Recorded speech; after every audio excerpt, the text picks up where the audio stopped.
ವಿದ್ಯಾರ್ಥಿಗಳೇ, ಪ್ರಭಾವಿ ಅಕಾಡೆಮಿಗೆ ಸ್ವಾಗತ. ಇವತ್ತು 10ನೇ ತರಗತಿಯ ಭಾಗ 1, ಇದರಲ್ಲಿ 3ನೇ ಅಧ್ಯಾಯ 2 ಚರಾಕ್ಷರಗಳಿರುವ ರೇಖಾತ್ಮಕ ಸಮೀಕರಣಗಳ ಜೋಡಿಗಳು. ಇದರಲ್ಲಿ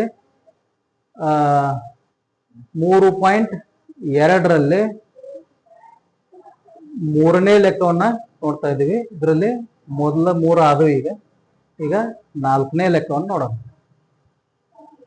ಒಂದು ನಗರದಲ್ಲಿ ಟ್ಯಾಕ್ಸಿ ಬಾಡಿಗೆಯು 2 ಭಾಗಗಳಿಂದ ಕೂಡಿದೆ. ಮೊದಲನೆಯದು ನಿಗದಿತ ಬಾಡಿಗೆ ಮತ್ತು ಎರಡನೆಯದು ಚಲಿಸಿದ ದೂರಕ್ಕೆ ಅನುಗುಣವಾಗಿ ಬಾಡಿಗೆ. ಇವೆರಡನ್ನು ಸೇರಿಸಿ ಒಟ್ಟು ಬಾಡಿಗೆ ಎನ್ನುತ್ತೇವೆ.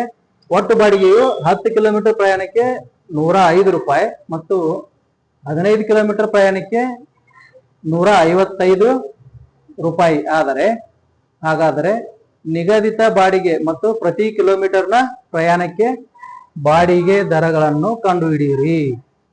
ಒಬ್ಬ ವ್ಯಕ್ತಿಯು 25 ಕಿಲೋಮೀಟರ್ ದೂರವನ್ನು ಪ್ರಯಾಣಿಸಿದರೆ ನೀಡಬೇಕಾದ ಒಟ್ಟು ಬಾಡಿಗೆಯನ್ನು ಕಂಡುಹಿಡಿಯಿರಿ ಅಂತ ಕೊಟ್ಟ. ಇದು 3.2ರೊಳಗ 3ನೇ ಮೇನು ಎಷ್ಟನೇದು 4ನೇ ಲೆಕ್ಕ. ಈಗ ನಿಗದಿತ ಬಾಡಿಗೆ ಮತ್ತು ಒಟ್ಟು ಬಾಡಿಗೆ, ನಿಗದಿತ ಬಾಡಿಗೆ ಮತ್ತು ಚಲಿಸಿದ ದೂರಕ್ಕೆ ಬಾಡಿಗೆ. ನಿಗದಿತ ಬಾಡಿಗೆ ಎಕ್ಸ್ ಅಂತ ಹೇಳೋಣ. ನಿಗದಿತ ಬಾಡಿಗೆ ಅಂದ್ರೆ ಏನು? ಆಟೋ ಜಸ್ಟ್ ಚಾಲು ಮಾಡಿದ್ರು, ಸ್ವಲ್ಪ ದೂರ ಹೋದ್ರು ಇಷ್ಟು ಬಾಡಿಗೆ ಅಂತ ಹೇಳಿ ತಗೊಂತಾರೆ. ಅದು ಎಕ್ಸ್ ರೂಪಾಯಿ. ಇನ್ನ ಚಲಿಸಿದ ದೂರಕ್ಕೆ ಬಾಡಿಗೆ, ಚಲಿಸಿದ ದೂರಕ್ಕೆ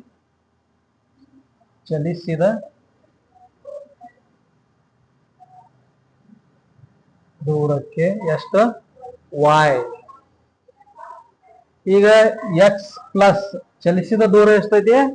10 ಕಿಲೋಮೀಟರ್ ಅಂದ್ರೆ 10 ವಾಯ್. ಎಷ್ಟು ರೂಪಾಯಿ ಅಂತ? 105 ರೂಪಾಯಿಗಳು.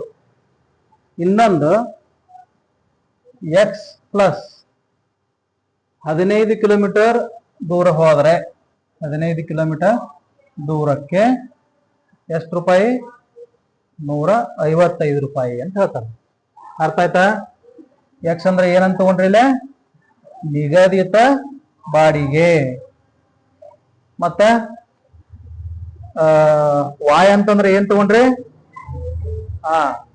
ವಾಯ್ ಅಂತಂದ್ರೆ ಚಲಿಸಿದ ದೂರಕ್ಕೆ ಬಾಡಿಗೆ. ತಿಳಿತಾ? ಇವೆರಡೂ ಸೇರಿದಾಗ 105 ರೂಪಾಯಿ. ಇನ್ನೊಂದ್ಸಲ 15 ಕಿಲೋಮೀಟರ್ ದೂರ ಹೋದಾಗ ಎಷ್ಟು? 155 ರೂಪಾಯಿ ಬಾಡಿಗೆ ಆಗ್ತತಿ ಅಂತ. ಹಂಗಾದ್ರೆ ಈಗ ಏನ್ ಕಂಡು ಹಿಡಿಬೇಕು? ನಿಗದಿತ ಬಾಡಿಗೆ ಮತ್ತು ಚಲಿಸಿದ ದೂರಕ್ಕೆ ಬಾಡಿಗೆಯನ್ನು ಕಂಡು ಹಿಡಿಯೋಣ. ಈಗಿದು 2 ಸಮೀಕರಣಗಳು ಬಂದು ನಮ್ಗ. ಇದರಿಂದ 2ನೇ ಸಮೀಕರಣದೊಳಗಿಂದ ಎಕ್ಸ್ ತಗೊಂಡು 1ನೇ ಸಮೀಕರಣಕ್ಕೆ ಹಾಕೋಣ. ಅಂದ್ರೆ ಎಕ್ಸ್ ಈಸ್ ಈಕ್ವಲ್ ಟು, ಇದನ್ನ ಈ ಕಡೆ ತಗೊಂಡು ಹೋಗಿ 155 ಮೈನಸ್ 15y ಆಗ್ತದೆ. ಈಗ X is equal to 155 minus 15y ಅನ್ನು ಸಮೀಕರಣ 1ರಲ್ಲಿ ಹಾಕಿ ಅಂತ ಬರ್ಬೋದು. ಸಮೀಕರಣ 1ರಲ್ಲಿ ಹಾಕಿ ಅಂದ್ರೆ ಸಮೀಕರಣ 1ರಲ್ಲಿ ಇದು ಸಮೀಕರಣ 1. ಈಗ ಈ ಎಕ್ಸ್ ತೆಗೆದ ಇದನ್ನ ಹಾಕಿ ಅಂದ್ರೆ 155 ಮೈನಸ್ 15y, ಉಳಿದದ್ದೆಲ್ಲ ಹೆಂಗಿದ್ದಂಗೆ 10y ಇಸ್ ಈಕ್ವಲ್ ಟು 105. ಈಗ 15 ಮೈನಸ್ 15 ಪ್ಲಸ್ 10 ಅಂತಂದ್ರೆ ಎಷ್ಟು? ಮೈನಸ್ 5 ಹೌದಲ್ಲ? Minus 5y is equal to 105. ಈಗ ಮೈನಸ್ 5y ಈ ಕಡೆ ತಗೊಂಬರ್ರಿ, 105 ಈ ಕಡೆ ತಗೊಂಬರ್ರಿ. ಅವಾಗ ಏನಾಗುತ್ತಿಲ್ಲ? 155 minus 105 is equal to 5y. 155ರಾಗ 105 ತೆಗೆದ್ರೆ ಎಷ್ಟು ಉಳಿತು? ಎಷ್ಟು ಉಳಿತು? 50.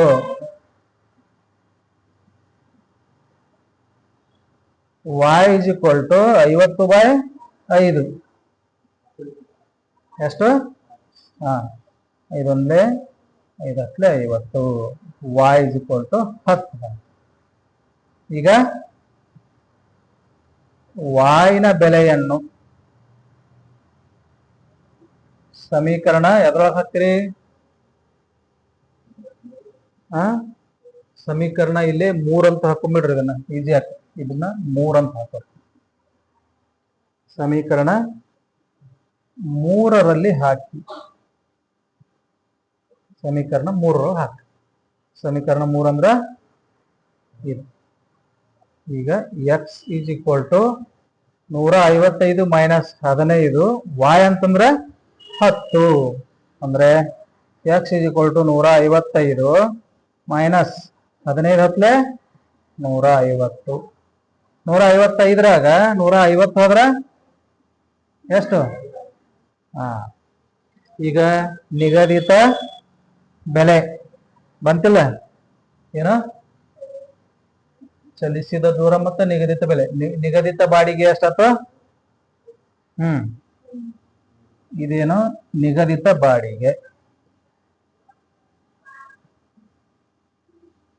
ನಿಗದಿತ ಬಾಡಿಗೆ ಇದು y. ಚಲಿಸಿದ ದೂರಕ್ಕೆ ಬಾಡಿಗೆ y.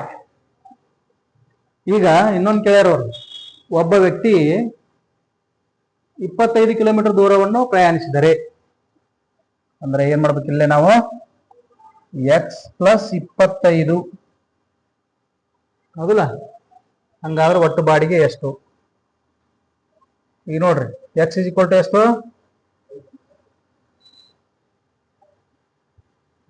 ಇಲ್ಲಿ ನೋಡ್ರಿ, 25 ಕಿಲೋಮೀಟರ್ ಹೋದಾಗ ಎಷ್ಟು ಕೊಡ್ಬೇಕಾಗ್ತತಿ? 25y ಕರೆಕ್ಟಾ? ಅಂದ್ರೆ X plus 25y is equal to X ಅಂತಂದ್ರೆ ಈಗ ಏನ್ ಬಂದೈತೆ ನಮ್ಗಿಲ್ಲ? 5 ಪ್ಲಸ್ 25 ಇಂಟು y ಅಂತಂದ್ರೆ 10 ರೂಪಾಯಿ ಇಸ್ ಈಕ್ವಲ್ ಟು 5 ಪ್ಲಸ್ 25 ಹತ್ಲೆ 250 ಇಸ್ ಈಕ್ವಲ್ ಟು 255 ರೂಪಾಯಿ ಕೊಡ್ಬೇಕು.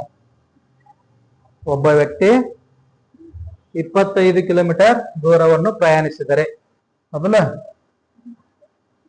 ಒಬ್ಬ ವ್ಯಕ್ತಿ 25 ಕಿಲೋಮೀಟರ್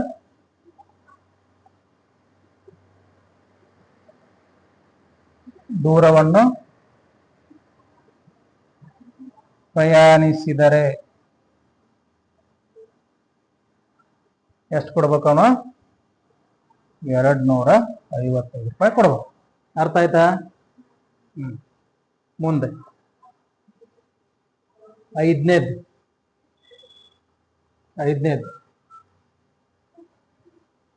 ಹೋದ್ರಿ. ಒಂದು ಭಿನ್ನ ರಾಶಿಯ ಅಂಶ ಮತ್ತು ಛೇದಗಳ ಎರಡನ್ನು ಸೇರಿಸಿದರೆ ಆ ಭಿನ್ನ ರಾಶಿಯು 9/11 ಆಗುತ್ತದೆ. ಅದೇ ಅಂಶ ಮತ್ತು ಛೇದಗಳ ಎರಡಕ್ಕೂ 3 ಸೇರಿಸಿದರೆ ಅದು 5/6 ಆಗುತ್ತದೆ. ಆ ಭಿನ್ನ ರಾಶಿಯನ್ನು ಕಂಡುಹಿಡಿಯಿರಿ. ಈಗ ಅಂಶ ಮತ್ತು ಛೇದ ನಮ್ಗೆ ಗೊತ್ತಿಲ್ಲ, ಅದಕ್ಕಾಗಿ ಏನಂತ ಬರ್ಕೋಣ?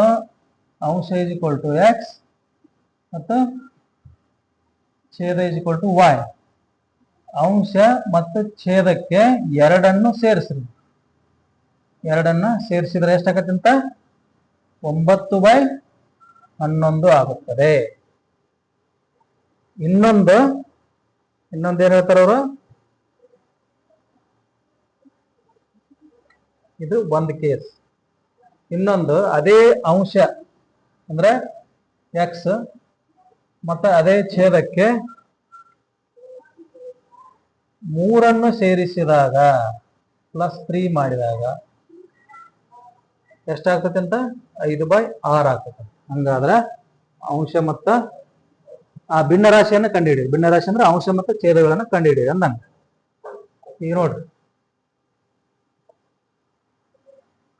ಈಗ ಇದೆಲ್ಲ ಸೇರಿಸಿ ಈ ಕಡೆ ತಗೊಂಡೋಗ್ರಿ, ಮತ್ತೆ ಇದನ್ನೆಲ್ಲ ಈ ಕಡೆ ತಗೊಂಡ್ಬರ್ರಿ.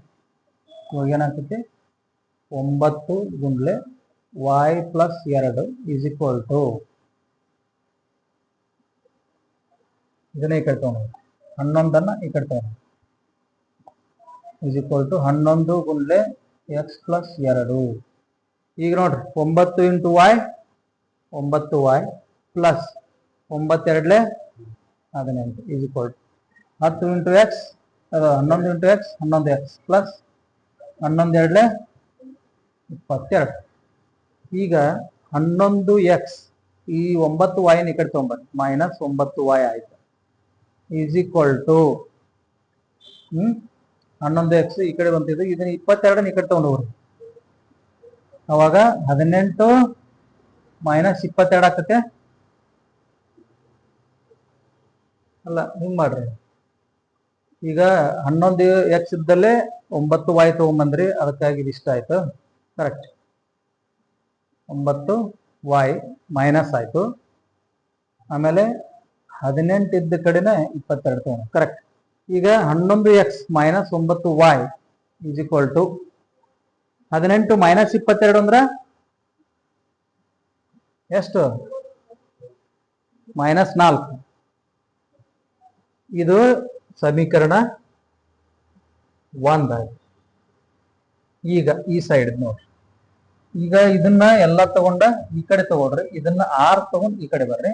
ಈಗ ಏನಾಗ್ತತಿ ಇಲ್ಲೇ 5 ಗುಂಡ್ಲೆ y plus 3 is equal to 5 ಗುಂಡ್ಲೆ x ಪ್ಲಸ್ 3. ಈಗ 5 ಗುಂಡ್ಲೆ y ಅಂದ್ರ 5y ಪ್ಲಸ್ 5 ಗುಂಡ್ಲೆ 3 ಅಂದ್ರ 15 is equal to 5 into X ಅಂದ್ರ 5x ಪ್ಲಸ್ 5 3 15. ಈಗ 5x ಈ 5y ಈ ಕಡೆ ತಗೊಂಬಂದ್ರೆ ಮೈನಸ್ 5y ಆಯ್ತು ಈಸ್ ಈಕ್ವಲ್ ಟು 15 ಮೈನಸ್ 15 ಹೌದಲ್ಲ, ಅಂದ್ರೆ 5x minus 5y is equal to 0 ಆಯ್ತು. ಇದು ಇಕ್ವೇಶನ್ 2, ಕರೆಕ್ಟಾ? ಈಗ ಸಮೀಕರಣ 1 ಸಮೀಕರಣ 2. ಈಗ ಸಮೀಕರಣ 2ರೊಳಗಿಂದ ಏನ್ ಮಾಡೋಣ, ಈ 5y ಅನ್ನ ಆ ಕಡೆ ತಗೊಳ್ಳೋಣ. 5x is equal to 5y ಆಯ್ತು. ಇದನ್ನ ಸಮೀಕರಣ 1ರೊಳಗೆ ಹಾಕಿ, ಏನು 5x is equal to 5y ಅನ್ನು ಸಮೀಕರಣ 1ರಲ್ಲಿ ಹಾಕಿ ಅಂತ ಬರ್ಕೊ. ಈಗ 11 ಎಕ್ಸ್ ಅಂತಂದ್ರೆ ಅಲ್ಲ, ಒಂದ್ ಕೆಲಸ ಮಾಡ್ರಿ, ಎಕ್ಸ್ ಇಸ್ ಈಕ್ವಲ್ ಟು ಎಷ್ಟು ಆಗ್ತಿಲ್ಲ, 5y ಬೈ 5. 5y ಬೈ 5 ಅಂದ್ರೆ 5 5 ಹೋತು, ಅಂದ್ರೆ ಏನಾಯ್ತಿಲ್ಲ, x is equal to y ಆಯ್ತು, ಹೌದಲ್ಲ? X is equal to y ಆಯ್ತು. ಅಂದ್ರೆ ಇದನ್ನ ಬರೀರಿ, ಸಮೀಕರಣ 1. ಸಮೀಕರಣ 1 ಯಾವುದು, ಇಲ್ಲ ಐತಿ, ಇದ್ರೊಳಗ 11 ಇಂಟು ಎಕ್ಸ್ ಅಂದ್ರನೇ y minus 9y is equal to minus ಎಷ್ಟು, ಮೈನಸ್ 4. ಈಗ 11y minus 9y is equal to minus 4. 11ರಾಗ 9 ಹೋದ್ರೆ 2y is equal to 4. y is equal to minus 4 by 2. 2 ಅಂದ್ರೆ 2 2. So y is equal to minus 2 ಆಯ್ತು. y is equal to minus 2 ಆಯ್ತು. ಅಂದ್ರೆ x is equal to minus 2. ಯಾಕಂದ್ರೆ x is equal to y ಅಂತ ಬಂದೈತಿ. ಅರ್ಥ ಆಯ್ತಾ? ಅಂದ್ರೆ 2 ಮೈನಸ್ 2, 2 ಮೈನಸ್ 2 ಬರ್ತದೆ. ಅಂದ್ರೆ x ಅಂದ್ರೂ ಮೈನಸ್ 2, y ಅಂದ್ರೂ ಮೈನಸ್ 2 ಬರ್ತದ. ಕರೆಕ್ಟಾ? ನೆಕ್ಸ್ಟ್ ಮುಂದಿಂದ ಹೋದ್ರಿ.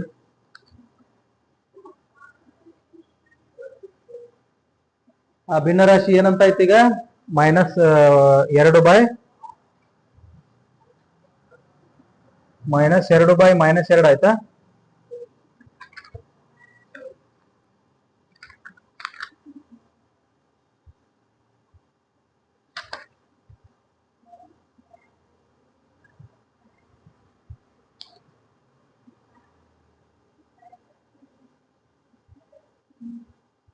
ಇಲ್ಲ,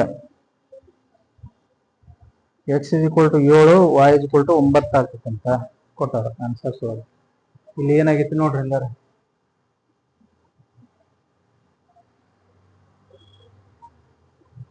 5 y ಇದು 6. ಇಲ್ಲಿ ನೋಡ್ರಿ, ಇಲ್ಲಿ ಏನ್ ತಪ್ಪು ಮಾಡಿವಿ ಅಂತಂದ್ರೆ, ಇಲ್ಲಿ ನೋಡ್ರಿ 5 ಅಂತ ತಗೊಂಡಿವಿ. ಇಲ್ಲ, ಇದು ಆಕ್ಚುಲಿ ಏನೈತಿ 6. ಅರ್ಥ ಆಯ್ತಾ? ಸೊ ಇಲ್ಲಿ ಸ್ವಲ್ಪ ಚೇಂಜಸ್ ಮಾಡ್ಕೋಬೇಕು ನೋಡ್ರಿ. ಇಲ್ಲೇ 5y ಪ್ಲಸ್ 5 3 15 = 6x ಪ್ಲಸ್ 6 3 18. ಈಗ 6x minus 5y = 15 minus 18. 6x minus 5y = 15 minus 18 ಅಂದ್ರೆ -3. ಈಗ x ಅಂದ್ರೆ 6x = -3 ಪ್ಲಸ್ 5y. ಈಗ 6x ಅದರೊಳಗಿಂದ ಬರೀ x ಅಷ್ಟೇ ಬೇಕು ನಮ್ಗೆ. x = 5y ಮೈನಸ್ 3/6 ಆತ. ಈಗ x = 5y ಮೈನಸ್ 3/6 ಅನ್ನ ಸಮೀಕರಣ 1 ಹಾಕ್ರಿ. ಅರ್ಥ ಆಯ್ತಾ?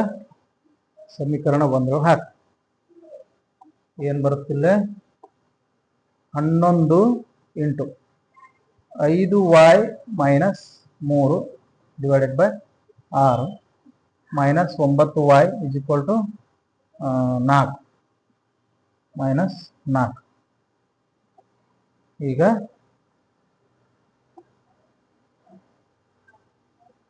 11 ಐದ್ಲೆ 55 ಮೈನಸ್ 11 3 33/6 9y = ಈಗ 6 ಲಸ ಆಯ್ತು. ಈಗ 6 1 6. ಈಗ 55 ಮೈನಸ್ 33 ಅಂದ್ರೆ ಎಷ್ಟು? 55 ಮೈನಸ್ 33 ಅಂದ್ರೆ 22 ಮೈನಸ್ 9 54/6 = -4. ಇದು ಕಡೆ ತಗೊಂಡೋಗ್ರಿ. 22 54 ತೆಗಿರಿ, 32 ಉಳಿತ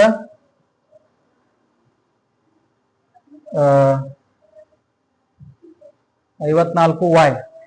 54y ಆಯ್ತಿಲ್ಲ. ಈಗ ನೋಡ್ರಿ 22 ಮೈನಸ್ 54y = 6 4 24. ಈಗ ಇದನ್ನ ಈ ಕಡೆ ತಗೊಳ್ರಿ, ಇದನ್ನ ಈ ಕಡೆ ತಗೊಳ್ರಿ. 22 ಪ್ಲಸ್ 24 = 54y. ಈಗ ಇವೆರಡು ಸೇರಿಸಿದ್ರೆ ಎಷ್ಟಾಯ್ತು?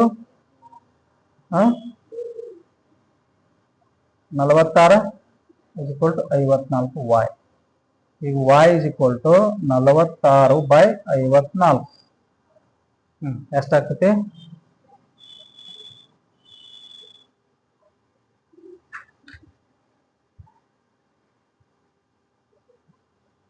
y = ಎಷ್ಟು ಬಂದೈತಿ ಇಲ್ಲಿ ನೋಡ್ರಿ. 2 2 2 3 2 2 2 2 14